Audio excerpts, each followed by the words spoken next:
Selamat malam, saya Ninyaman Ines Dewi, 10 TKP 1 akan mempresentasikan materi pembelajaran terkait KD 3.9, yaitu menerapkan tata ruang kantor. Ruang kantor berasal dari bahasa Inggris yaitu office layout. Tata ruang kantor adalah penghampuran perabotan mesin dan sebagainya di dalam ruangan yang tersedia.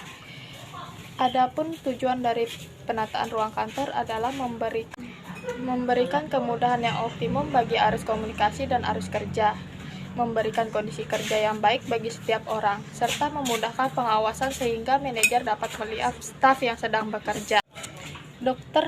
Ades Delianggi mengatakan bahwa tata ruangan yang baik mempunyai beberapa keuntungan, di antaranya adalah mencegah penghamburan tenaga dan waktu para pegawai, menjamin kelancaran proses pekerjaan yang bersangkutan, serta mencegah para pegawai bagi lain terganggu oleh publik yang akan menemui satu bagian lain. Asas tata ruang kantor ada 4. Keempat asas itu semestinya harus saling melengkapi agar tercipta suasana ruang kantor yang rapi dan teratur. Keempat asas tersebut adalah yang pertama, asas jarak terpendek, yang kedua, asas rangkaian kerja, yang ketiga, asas penggunaan segenap ruangan, yang keempat, asas perubahan susunan tempat kerja.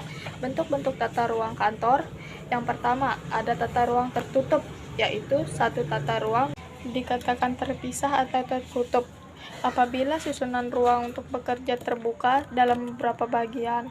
Yang kedua, tata ruang terbuka. Dalam susunan ini, ruang dipergunakan untuk pekerja yang tidak dipisah-pisahkan atau tidak menggunakan penyekat, tetapi semua aktivitasnya dilaksanakan pada suatu ruang besar, terbuka sehingga semua yang bekerja tanpa mudah diamati dari satu sudut pandang. Yang ketiga, ada tata ruang kantor semi tertutup. Sekian presentasi dari saya.